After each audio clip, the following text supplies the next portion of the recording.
we lost a good core of receivers, an outstanding receiver in Jamal Little last year. And so we'll probably be more of a run-oriented type football team this year. Defensively, we've played a lot of big, heavy kids up front that were more of catch and read kind of guys and just fill spots.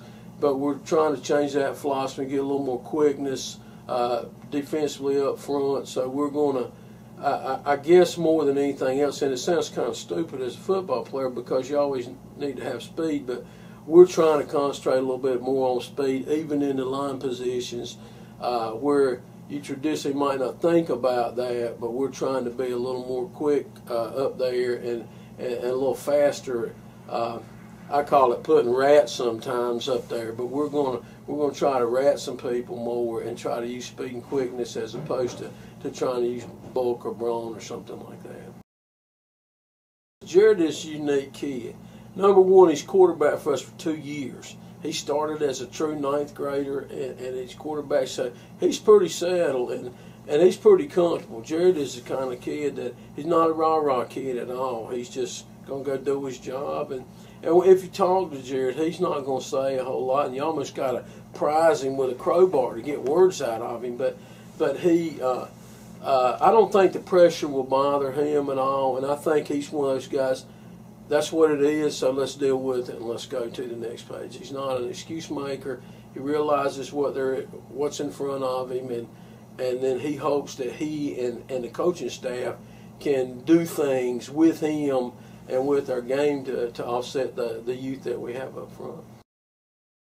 We've got 2 young running backs that are going to be good ones, and the book's out on them a little bit. We know we got a big kid that is named C.J. Kerlock. He's a big running back. He's about 6'1", weighs about 210, and he's going to be the primary running back in the backfield with Jared.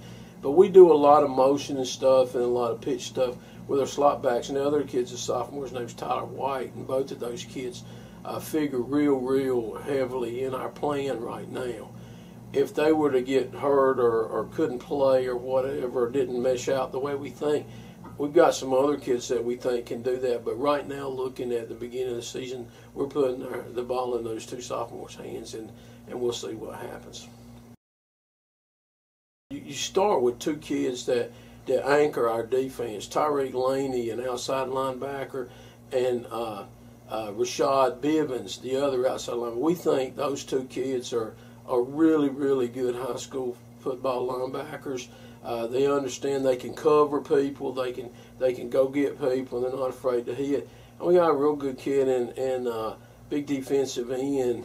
Some people call him a tackle because we're only 4 down guys, but Chris Glidewell is a seasoned player that's played there. So those 3 guys will carry us as far as the running game.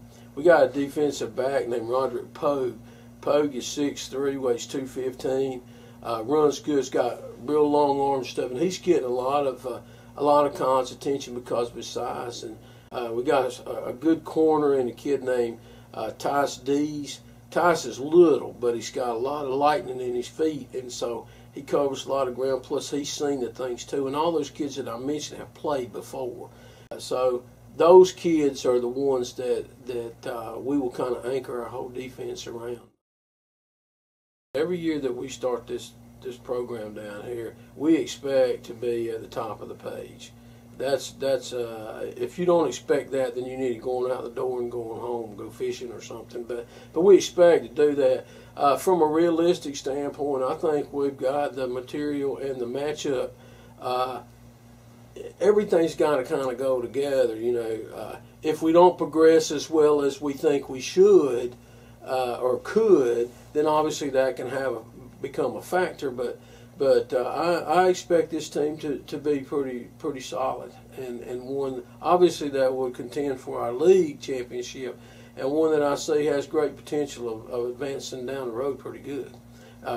Bar injuries and bar all the things that do, but the progression of the kids from a daily basis that we've seen this summer get us real excited.